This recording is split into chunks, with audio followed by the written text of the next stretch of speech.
Teknologi 6G China terbaru dilaporkan telah mengalami peningkatan yang signifikan dalam pengembangannya.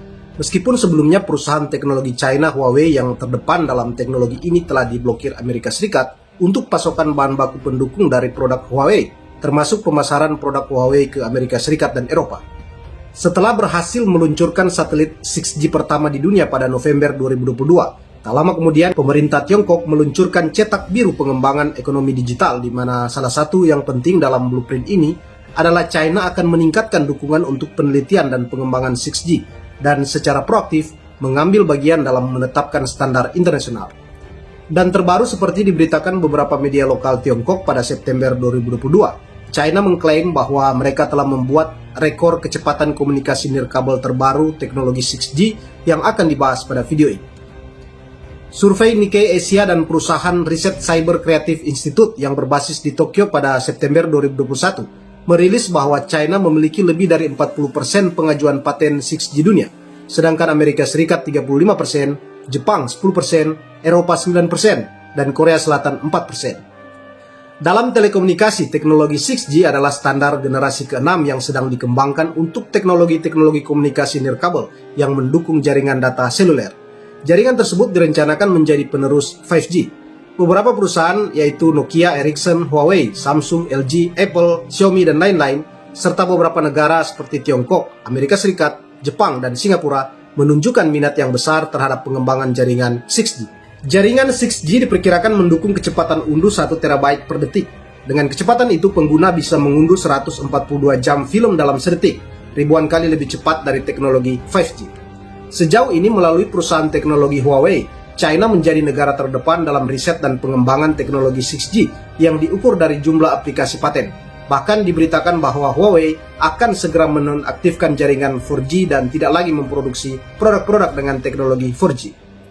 Selain Tiongkok, Amerika Serikat, dan Jepang, negara-negara lain pun mulai mengembangkan 6G seperti Inggris, Finlandia, Korea Selatan, dan lain-lain. Berita terbaru, Tiongkok disebut-sebut membuat kemajuan pesat pada arsitektur konektivitas teknologi 6G untuk komunikasi nirkabel. Demikian menurut laporan South China Morning Post. Dikutip dari Gizmo China yang dipublikasikan pada Selasa 5 Februari 2022, tim peneliti Tiongkok yang dipimpin Profesor Sang Chao mampu mengalirkan 1 TB data dengan jarak lebih dari 1 km dalam waktu 1 detik. Profesor Sang bersama tim penelitinya mencapai prestasi tersebut menggunakan gelombang radio frekuensi sangat tinggi yang disebut sebagai vortex millimeter wave. Kecepatan streaming 6G ini bisa digunakan salah satunya untuk senjata dan sistem pertahanan, dengan kemungkinan menggunakan senjata hipersonik. Komponen komunikasi dan aplikasi di seluruh ekosistem IoT pun juga menarik untuk dikembangkan lebih lanjut menggunakan teknologi 6G pada industri yang lebih luas selain telekomunikasi, seperti manufaktur, kesehatan, peralatan rumah tangga, otomotif, dan lain-lain. Berita lain yang agak provokatif dimuat oleh gubaismani.com dengan judul "Semalam 6G China membuat terobosan baru yang besar", yang menyebut bahwa China telah berhasil melakukan percobaan komunikasi nirkabel terahertz real-time pertama yang dikembangkan bersama universitas dan peneliti ilmiah. Tiongkok mengungkap negaranya kini tengah memimpin perkembangan riset 6G dengan jumlah investasi masif guna mendukung teknologi baru di mana hasil yang baik pun telah ditunjukkan dari penelitian ini. Pada 12 September 2022, seperti dikutip dari 163.com, Huawei mengklaim bahwa mereka adalah yang terdepan dalam pengembangan teknologi 6G yang diperkuat dengan posisi China yang juga terdepan dalam pengembangan teknologi 5G. Meskipun Amerika Serikat mencoba untuk menikung dengan mengumpulkan banyak ilmuwan elit dari Jepang dan Korea Selatan untuk bersama-sama melakukan penelitian 6G. Melihat suasana yang semakin cemas, saraf para ilmuwan China menjadi semakin tegang. Beberapa waktu lalu, kelompok penelitian 6G dibentuk China selain lembaga penelitian lainnya yang sebelumnya telah ada. Disebutkan bahwa banyak talenta dari perguruan tinggi dan universitas di Tiongkok telah bergabung dengan penelitian dan pengembangan teknologi 6G China, seperti dari Universitas Fudan, Universitas Telekomunikasi Beijing, dan lainnya yang telah mendirikan laboratorium penelitian 6G. Dipublikasikan oleh China News, pada tanggal 21 Juni, China Mobile merilis buku putih teknologi arsitektur jaringan 6G China Mobile pada Pekan Teknologi 2022 dan Konferensi Inovasi Rantai Industri Informasi Seluler. The White Paper mengusulkan desain arsitektur keseluruhan 6G 3 tubuh, 4 lapisan, dan 5 sisi, yang merupakan desain arsitektur jaringan 6G sistematis pertama di industri ini. Dipublikasikan oleh cnii.com.cn. Pada Agustus 2022, Vivo Communication Research Institute secara resmi juga merilis buku putih berjudul Layanan Kemampuan 6G dan Teknologi Pengaktifan, membagikan kemajuan terbarunya dalam penelitian 6G. Pada saat yang sama, Vivo juga mengungkapkan situasi eksperimental prototipe 6G ke sistem eksternal untuk pertama kalinya. Tiongkok memulai penelitian jaringan teknologi 6G sejak November 2019, seperti diberitakan Reuters pada November 2019. Teknologi yang berkaitan dengan Ultra Fast Network ini telah menjadi titik konflik utama antara Amerika Serikat dan Tiongkok. Di sisi lain, pemerintah Amerika Serikat khawatir peralatan Huawei digunakan oleh Tiongkok sebagai aksi mata-mata, sehingga Amerika Serikat memasukkan Huawei dalam daftar hitam sejak 2019 dan tak lagi dapat membeli suku cadang buatan Amerika. Sanksi ini tetap diberikan meski perusahaan membantah tuduhan tersebut. Korea Selatan juga merupakan negara yang serius mengembangkan teknologi 6G. Mereka menginvestasikan 169 juta US dollar selama periode 2021-2026, di mana penerapan jaringan 6G untuk proyek percontohan pada 2026 mendatang meliputi mobil otonom, teknologi imersif untuk layanan kesehatan digital, smart city, dan pabrik pintar.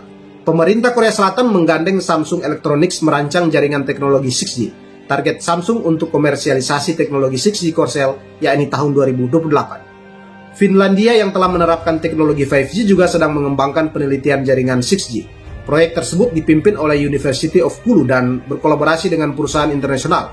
Dilansir dari Business Finland, program 6G Flagship memiliki anggaran sebesar 251 juta euro atau senilai dengan 3,6 triliun rupiah selama periode 2018-2026. Sebagian dana tersebut dibiayai oleh Academy of Finland dan dioperasikan bersama dengan Nokia, VTT Technical Research Center of Finland, Aalto University Business School, dan Oulu University of Applied Science. Menurut Direktur Program 6G Flagship Finlandia, program pengembangan jaringan 6G ini menawarkan peluang bisnis baru dan terbuka untuk melakukan kolaborasi. Ericsson memiliki visi bahwa 6G akan memperbolehkan dunia cyber dan dunia fisik terhubung terus-menerus, sehingga membentuk cyber physical world untuk menjawab kebutuhan dan keinginan masyarakat masa depan. Nokia menyebutkan 6G akan menghadirkan dunia yang meleburkan ranah digital, fisik, dan manusia menjadi satu sehingga memberikan pengalaman imersif yang revolusioner. Begitu pula Huawei yang mengatakan 6G akan menyediakan sambungan komunikasi untuk melebur dunia cyber, fisik, dan biologis menjadi satu sehingga mengantarkan ke era yang semuanya akan di-sense, terkoneksi, dan pintar. Inggris mendirikan pusat inovasi khusus untuk mengembangkan 6G di University of Surrey yang menjadi pusat inovasi kedua terkait 6G.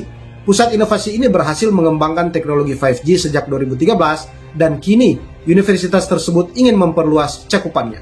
Lebih lanjut, sesuai pemberitaan media Tiongkok, para peneliti China menyebut bahwa meskipun Amerika Serikat, Jepang, dan Korea Selatan menghimpun kekuatan besar untuk pengembangan teknologi 6G, kami tidak tertinggal, yang sebagian besar karena kinerja 5G kami yang sangat baik. Justru karena 5G kami telah memenangkan tempat pertama di dunia, kami memiliki batu loncatan yang lebih tinggi dan dapat membuka jalan bagi 6G lebih awal, sebut seorang peneliti Tiongkok. Amerika Serikat di sisi lain, tulis media ini menyerah pada teknologi 5G dan langsung menuju ke teknologi 6G. Amerika Serikat tahu bahwa mereka tidak dapat mengejar China dalam teknologi 5G dan langsung tancap gas untuk pengembangan 6G. Namun di sisi lain, Amerika Serikat tidak memiliki fondasi yang sangat baik untuk 5G dan sulit untuk membuat kemajuan besar dalam penelitian 6G. Diberitakan bahwa sebelumnya Amerika Serikat dan Jepang mengumumkan program 4,5 miliar US dollar pada April 2021 sebagai upaya bersama untuk melawan kemajuan pesat China dalam teknologi 6G. CEO Ericsson Börje Ekholm pernah mengatakan negara-negara barat seperti Amerika Serikat dan Eropa rugi jika China membuat standarisasi 6G sendiri. Menurutnya Tiongkok akan membentuk ekosistem teknologi khusus. Ekosistem China akan menjadi pesaing tangguh bagi Barat, kata Ekholm dalam wawancara eksklusif dengan Like Reading dikutip dari Telekoms pada 25 Agustus 2021. Hal ini diperkuat dengan pernyataan bos Huawei yang mengatakan bahwa perusahaannya akan melanggar batas langit untuk membawa teknologi 6G Huawei menjadi standar global 5G dan 6G. Menurutnya China memiliki keunggulan dari sisi riset dan pengembangan di bidang teknologi telekomunikasi. Meskipun investasi kuat di Amerika Serikat, kurang jelas apakah ekosistem Barat akan mengikuti pengeluaran R&D yang besar di Asia, khususnya China, kata Ekholm. Pemisahan ekosistem teknologi antara Amerika Serikat dan China pun tengah terjadi. Amerika Serikat melarang vendor telekomunikasi Tiongkok seperti Huawei di banyak pasar. Negeri Paman Sam juga membujuk Eropa melakukan hal serupa. Hal itu berdampak juga ke Ericsson yang pangsa pasarnya menurun di China. Ini karena Swedia memblokir jaringan 5G Huawei. Meskipun di satu sisi, Ericsson bisa menggait lebih banyak pasar di Eropa dan Amerika Serikat yang ditinggal oleh Huawei.